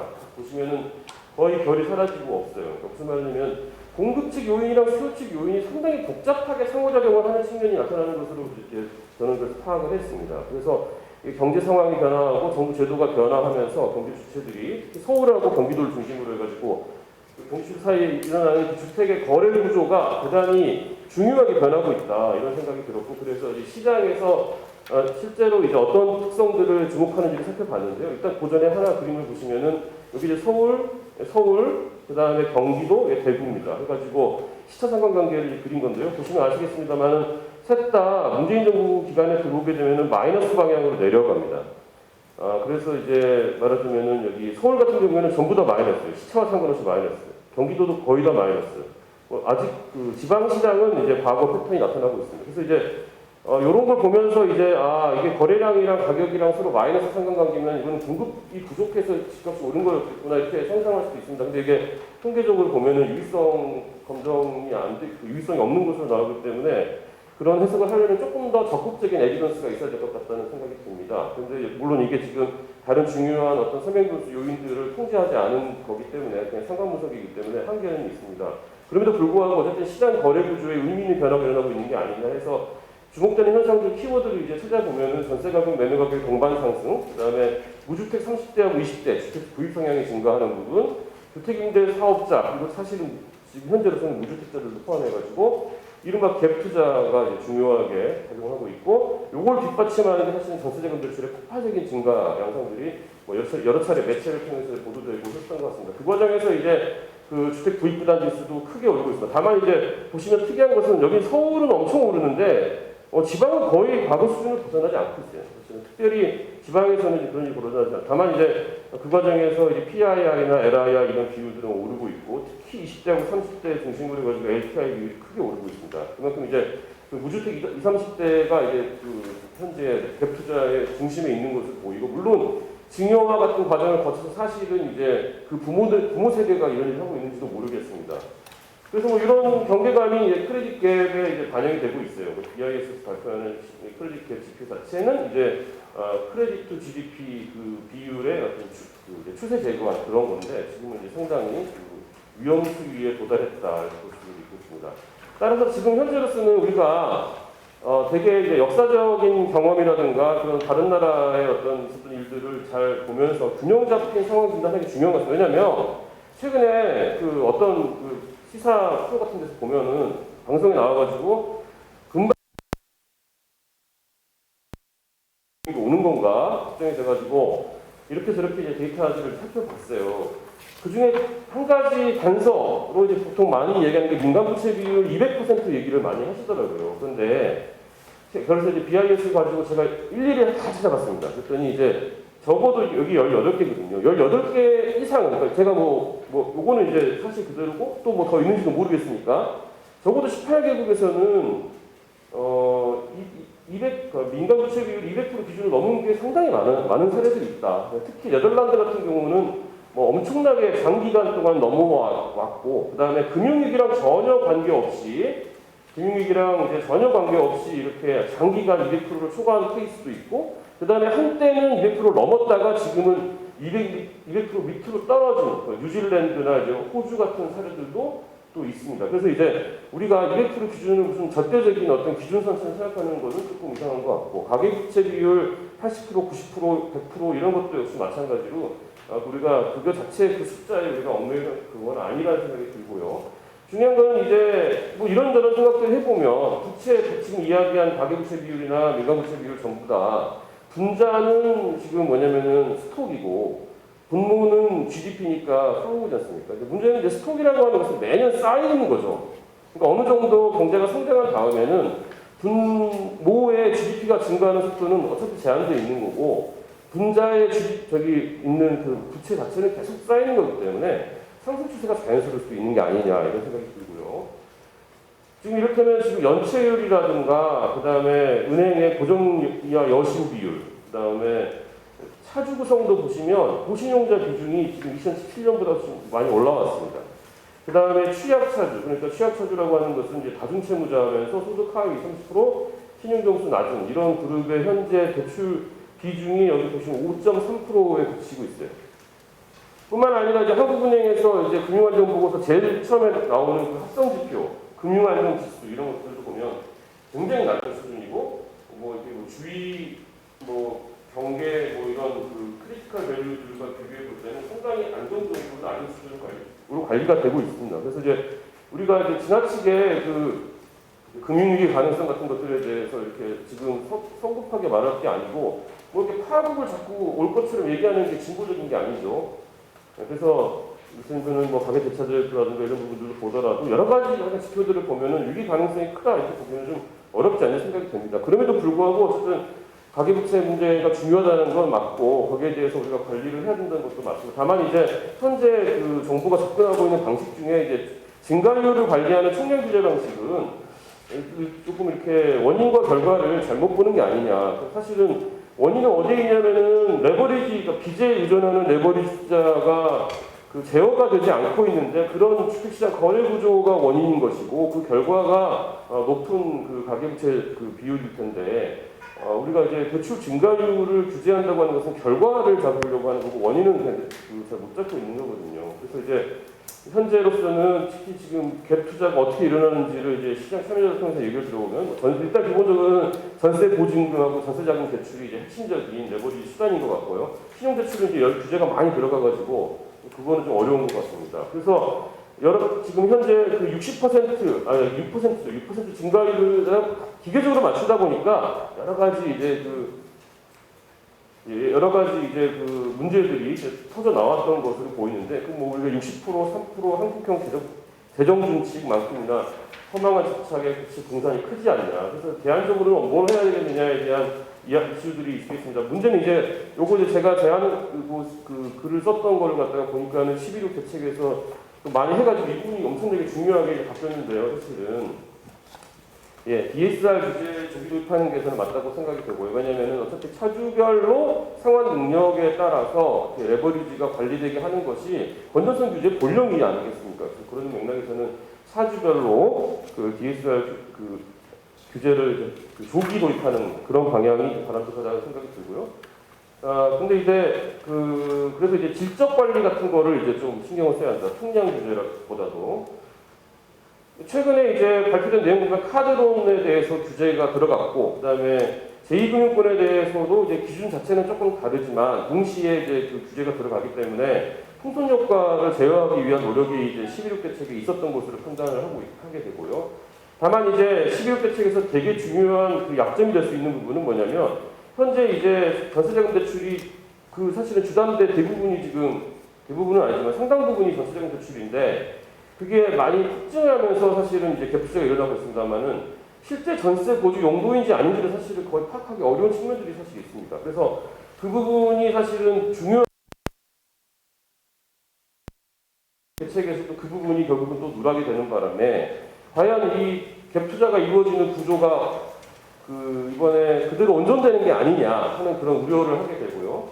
아울러 이제 우리가 전세자금 대출 제도 자체를 개편할 필요가 있어 보입니다. 그래서 대출 한도를 전세가격 상승분으로 제한하는 걸 생각했는데 요거는 이제 이번에 했고 그럼에도 불구하고 말하자면은 이제 DSR 비율 계산할 때 전세자금 대출의 원금을 일부라도 반영하는 또 더 나아가서는 그 사적 부채지나 임차 보증금, 임대 보증금 자체도 전세 보증금 자체도 사실은 DSR 비율에 반영을 하는 게 레버리지 를 활용하는 갭 투자를 막을 수 있는 길이 아니겠는가. 물론 그럴 경우에는 전세 공급 물량이 줄어드는 그런 부작용도 있을 거기 때문에 종합적인 어떤 정책 필요할 것으로 생각이 됩니다.